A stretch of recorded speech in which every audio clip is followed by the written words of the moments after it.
জাপানের বিপক্ষে শক্তিশালী একাদশ নিয়ে মাঠে নামবে ব্রাজিল। নেইমার কি থাকবে?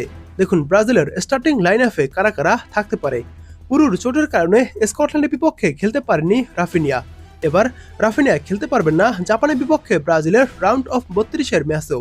খবর ব্রাজিলিয়ান সংবাদ মাধ্যম ও গ্লোবোর। রাফিনিয়া চোটটি পেয়েছিলেন হাইতির বিপক্ষের ম্যাচের 40তম মিনিটে বার্সেলোনার এই উইঙ্গার হ্যামস্ট্রিংয়ের টান অনুভব করেন এবং তাকে বদলি করা হয় ব্রনমাউথের ফরওয়ার্ড রায়ানের সঙ্গে। এই মৌসুমে আগে থেকে তার হ্যামস্ট্রিং সমস্যার ইতিহাস থাকায় উদ্বেগ আরও বাড়ে। ব্রাজিলের চিকিৎসকরা ধারণা করেছিলেন সেরে উঠতে রাফিনিয়ার 10 দিনের মতো সময় লাগবে। জাপানের ম্যাচের দিনই তার চোটের 10 দিন পূর্ণ হবে। তাই জাপানের বিপক্ষের ম্যাচের জন্য ব্রাজিল জাতীয় দলের সঙ্গে হিউস্টনে যাত্রা হচ্ছে না তার। ব্রাজিল বনাম জাপান ম্যাচটি অনুষ্ঠিত হবে আগামী সোমবার বাংলাদেশ সময় রাত 11টায়। রাউন্ড অফ 16তে খেলার আশায় তিনি নিউ জার্সিতে থেকে দলের ট্রেনিং সেন্টারে চিকিৎসা চালিয়ে যাবেন। চোটের স্থানকে কেন্দ্র করে এখনও তিনি জিমে কোনো অনুশীলন শুরু করতে পারেননি। ব্রাজিল গ্রুপ সি থেকে 7 পয়েন্ট নিয়ে শীর্ষস্থান অর্জন করে নকআউট পর্বে উঠেছে।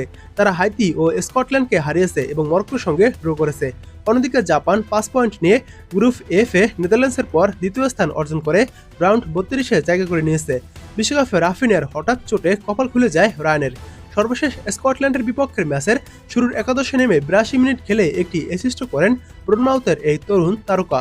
তবে চোট কাটিয়ে নেইমার ফেরায় একাদশে নিয়মিত সুযোগ পাওয়া কঠিন রায়ানের জন্য।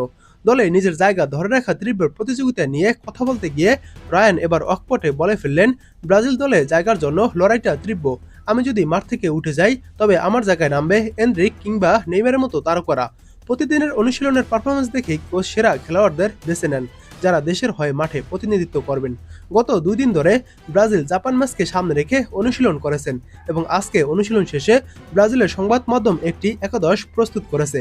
চলুন সেই একাদশটি এবার এক নজরে দেখে নেই, যেখানে খুব একটা পরিবর্তন আসেনি স্কটল্যান্ডের বিপক্ষের একাদশ থেকে। তো গোলকিপার হিসেবে রয়েছেন এলিসন বেকার এবং ডিফেন্ডার হিসেবে দানিলো মার্কুইনহোস, ম্যাগাল হায়েস ও ডগলাস সান্তোস এবং midfielder Casemiro, Lucas Paqueta attacking মিডে এবং ব্রুনো গুইমারেস রয়েছেন। তাছাড়া লেফট সাইডে ভিনিসিয়াস জুনিয়র, স্ট্রাইকার অর্থাৎ নাম্বার 9 পজিশনে ম্যাথিউস কুনহা এবং রাইট সাইডে রয়েছেন রায়ান। এমনটা হতে পারে জাপানের বিপক্ষে ব্রাজিলের স্টার্টিং লাইন আপ। অর্থাৎ এই একাদশটি যেহেতু স্কটল্যান্ডের বিপক্ষে ভালো খেলেছে, তাই কার্লো আনচেলত্তি এই একাদশের উপরই ভরসা রাখছেন। তাই জাপানের বিপক্ষে হতে পারে ব্রাজিলের একাদশটি এমন। সংবাদ মাধ্যমের খবর অনুযায়ী এই ম্যাচের শুরুর একাদশেও নেইমার থাকবেন না, অর্থাৎ সাবস্টিটিউট হিসেবে জাপানের বিপক্ষে দেখা যাবে নেইমারকে।